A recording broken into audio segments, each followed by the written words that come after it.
more than half of the retail poultry in the world is contaminated with the food poisoning bacteria Campylobacter. About 50% of European poultry, 60% of North American retail, more than 70% in the United States, most of which were recently reported to be antibiotic resistant. But not all strains of Campylobacter can trigger human paralysis. Not all strains have that molecular mimic. Researchers at Hopkins and UCLA recently looked into the prevalence of the potentially neuropathic strains of Campylobacter in commercial poultry products right off of supermarket shelves.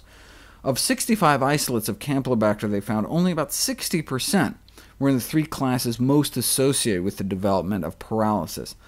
So the odds may be only 50-50 or so that you might be bringing home something that could trigger Guillain-Barré syndrome. Even if you make the wrong choice, though, who undercooks chicken? Eggs I can see. People like their sunny-side-up yolk a little runny, or a burger that's a little pink inside. But who wants rare chicken? Right? That's not the main problem. It's not the undercooking, it's the cross-contamination. Once that meat thermometer hits the right temperature, any and all fecal contamination is cooked. You could let your kids play with it, you could rub your toothbrush on it, right? All viruses and bacteria are dead. You could still, choke on a chicken bone, puncture an artery, bleed to death, but the infectious disease problem with chicken is between when you first touch the package at the store and when it finally makes it into the pot.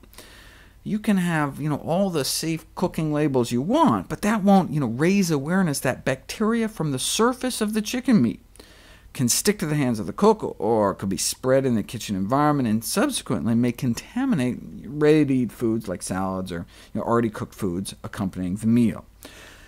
Why don't we have that kind of label instead of just safe cooking? Consumer surveys show that the majority of people want to see that kind of information on food packaging. Right? Why not just name poultry, meat, and eggs as likely contamination sources with foodborne pathogens like Salmonella and Campylobacter? Right? Good for consumer safety, public health. But from an industry point of view, the problem with that is that it's been shown that this sort of naming and blaming infection risks to poultry, meat, and eggs may result in a drop of poultry, meat, and egg consumption.